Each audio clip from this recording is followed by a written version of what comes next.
Are we good? Okay. First of all, really, thankful to be in Korea, exploring the neighbor maps and being lost all the time. Anyways, a big shout out to Krishna, who is also from the Graph and has given me this laptop to present. I'll be talking a little bit about how the Graph or what the Graph does. And at the end, if you follow this particular documentation or my particular live demo, you should be able to code your own first subgraph. It's very easy. We'll be doing it in 30 minutes. So if you are a developer or somebody who wants to develop a particular subgraph, in 30 or just 5-10 minutes, just get your laptops and let's do something great. What does the graph do? It's a pretty heavy term. Indexing. It indexes blockchain data. But what is indexing, right?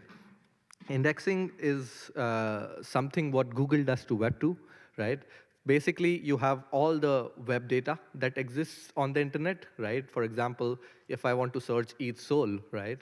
There are so many things in Seoul that are happening. There is this fried chicken, then there is this soju, then there is so many things. But when you search ETH Seoul, why does ETH Seoul come all the time? And the reason behind that is that the graph has indexed the Google has indexed everything according to what's required. So whenever you query Google, it gives you the right Web2 data. And that is the reason why web is so much accessible. If we did not have Google and the indexing power of Google, you could not actually access the web. It's similar to if you have a 10,000 page book and you want to find a particular page which has your particular context. And the index page gives you that. So the graph is like the index page of Web3. The Google is like the index page of Web2. So the graph indexes blockchain data, just like the Google indexes Web2 data. On the internet, there is so many things. It's not open source. That's why for Google, it's a little tough to index Web2 data. But blockchains are open source, right? All the data that exists is live on the blockchain. Anybody who needs data just can run a particular graph node and get all the information. So that's why in Web3, indexing blockchain or indexing information becomes even more interesting. And that's why we have the graph. So basically, why do you need indexing? So if you go on top with this particular GIF, you can check that the things you have is the block data. And at the end, what you get is what you want.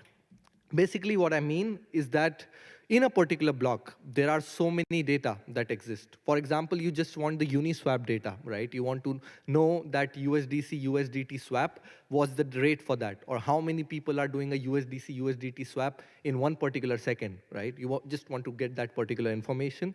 But in a particular block in the blockchain, there must be information that you want, or that there must be information you don't want. In every third block on Ethereum, Uniswap puts a particular transaction, right? And you want that transaction for your Uniswap data, but you cannot, you cannot just discard all the rest of the data. A particular block has so many information, but you just want your information. What the graph does is separate the information and just gives you the Uniswap information that you require, right? You can do it in other ways too. You can basically run a iterator on every block in the blockchain, get your information, put it on you, but that would take a long time. So if I go to info.uniswap page today with this particular method, I will access it today, and I will get this information in next ETH Seoul, which is in June 2024. How do you make it quick? That is via the graph. The graph is a middleware in between your smart contract and your front end, so that you can index your information, which is your smart contract event information, and put it on your UI. If I take an example, if I go to, for example, this thing called info.uniswap, right? This, most of you who have traded or have understood Web3 must have gone to this particular website. All the data that comes on this particular dashboard of Uniswap is powered by the graph. Uniswap has smart contracts. Uniswap has a front end. But how does this particular data populate into the Uniswap front end? That is via the graph. And if you don't believe me, which you should, you can also check it here. I just can type, and I will be able to get the graph data. Just expanding on this header, if you check, this is, can I? not expand this further. If you see this particular API, this is the Graph Uniswap API. So what the Uniswap team did to index their smart contract needs is that they created a subgraph for Uniswap smart contracts so that they could portray their information on the front end. And you can either use the already created subgraphs for your own needs. Let's say you want to create something like crypto fee info, which is a great website, crypto fee info, right? These people don't have most of their contracts, right? They don't have their own subgraphs. They use, let's say, Uniswap subgraphs for this particular information. And this is such an important information. They have not created their own subgraphs, but they have used the already created Uniswap subgraphs for this particular information. But if you're building a dApp and you have your own smart contracts, then you can build your own subgraphs. And this is what we are going to do today. So let's stop talking and let's start coding, okay? If for somebody who does not know the graph, they would have to install Graph CLI. So if you have a laptop and you have the urge to code, let's just please follow me.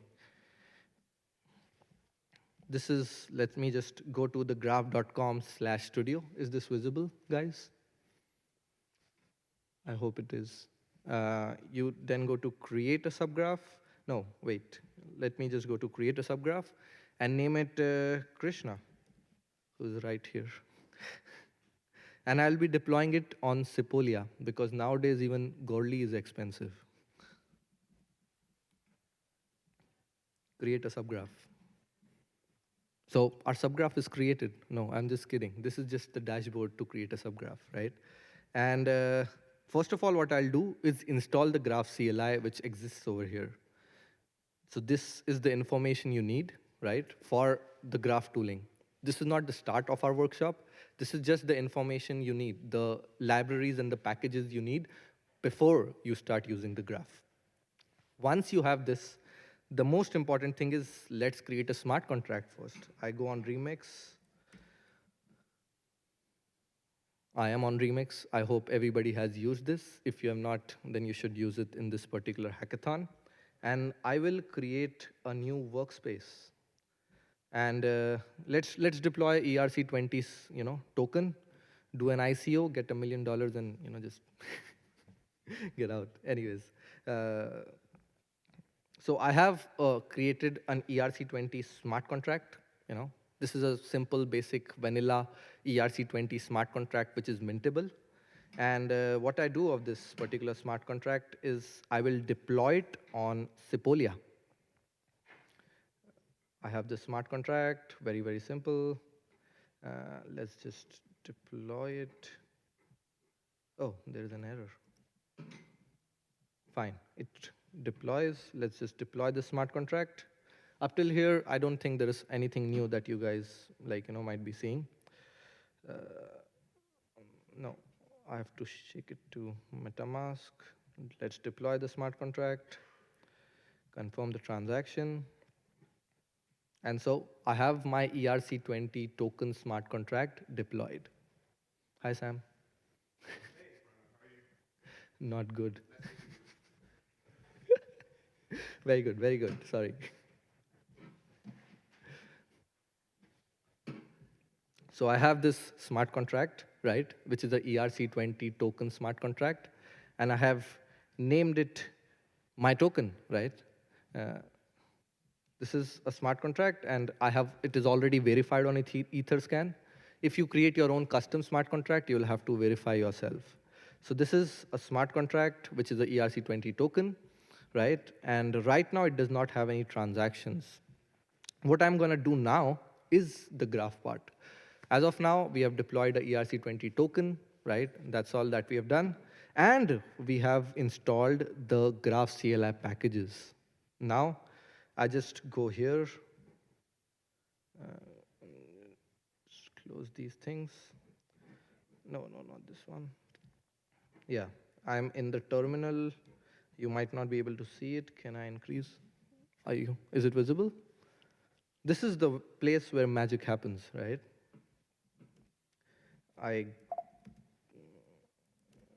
Okay, I'll create a ETH Seoul. I'll create a folder for myself. Go inside that particular folder, right? Now, I will just do a command and my subgraph will be created just by a generative, tool that is the graph CLI. So I do graph in it dash dash index e events dash dash from contract. Uh, I go to the place where my smart contract is, not this one. It's the other one. Yeah. Here is the smart contract address. I take that smart contract address and I just paste it over here. And I'll have a subgraph which will be indexing all the activities that I do on that particular smart contract. Let's do Ethereum. Let's do it on the Graph Studio. Let's name it Krishna. I'll deploy it on Sepolia. Yeah. And this is the smart contract that is being able to fetch the start block. The start block is not this one, man.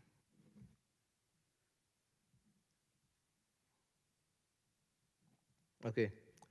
The start block we'll have to find out is this one.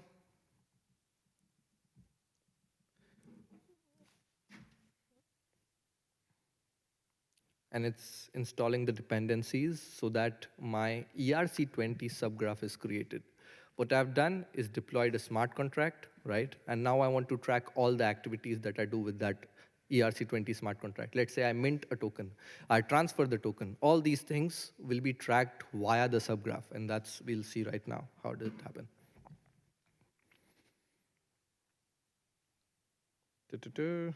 No. Okay, our smart contract is here. Our subgraph is also here.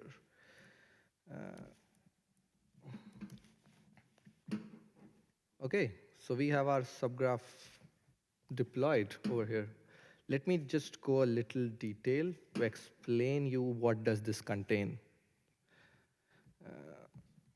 So this one has, first of all, your smart contract address. Secondly, it has the start block. And third, it has all the events that are in your smart contract, which includes approve, transfer, all these things, right? When you create a smart contract, you always define events in it. These are the events which are listed over here, right? And these are the event listeners that exist. So this is the YAML file, which introduces your subgraph to the graph node that, hey, this is my smart contract address. These are the entities you have to index. Just do it. Secondly, what you do is define the schema, right? You define what you want to see. If you're deploying a Uniswap subgraph, you would define, let's say, a swap, right? And in that swap, you will define the token name, the amount, all these things. When I'm deploying a ERC20 token, there are a few events that happen inside. Let's say approve, ownership transfer, transfer. All these entities are predefined, but they are as per generated code. If you want your own entities, you will have to just change this particular schema according to your needs. The third thing, and the most important one, is the mapping file. This has all the code. So basically, what GraphNode does is that it sees the event, it gives you all the raw data. This mapping file converts that raw data into schema file. Let's do it again. I know I'm a little, fast. So basically what we need to do is that GraphNode indexes all the event data and gives you the raw data. But you don't need the raw data. You need the schema data, right? So the mapping file converts the raw event data into the schema data. So basically all the event logic, all the data and logic resides inside this particular mapping file. And that's all that you need to code to create a subgraph. We have everything. We have a smart contract deployed. We have our subgraph created. Now let's deploy it. And I'm going to show you how easy is it to do it. This is my studio. First of all, hopefully you have installed the dependencies, and I've done the init.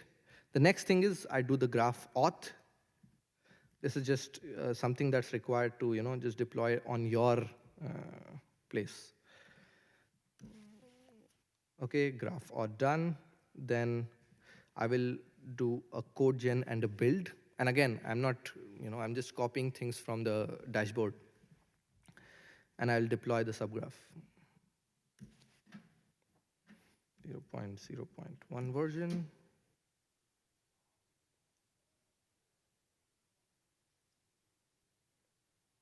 Okay, we have our subgraph live over here. This is the ERC20 token, and this is our subgraph, which is indexing all the data. Right now, what data do we have?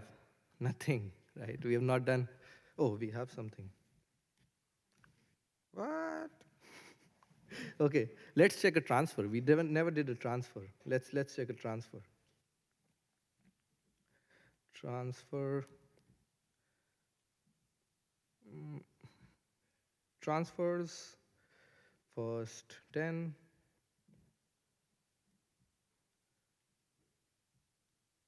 See, I am legit, right? We don't have any transfers. Now what we will do is mint a token. Let's mint a token.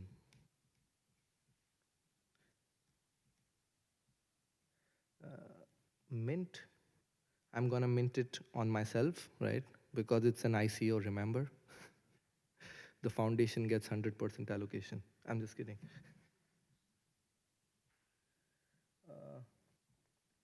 Mint to this address, let's do 100, transfer, confirm. And you can see, once the confirmation happens, I will get some information in my transfer.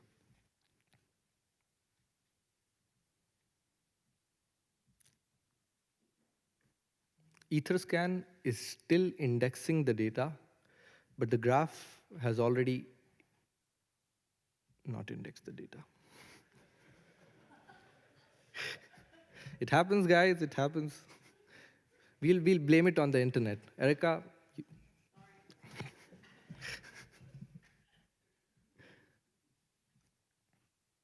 see, woo! So, demos should be fun, right? They should not be, oh, guys, this is my project. So this is how you create a subgraph and index all the information from your smart contract. And good news for you guys is that I'm in Seoul, so you can run about subgraphs, do some hackathon stuff. And at the end, my treat is a soju. That's all I want in Korea, of course.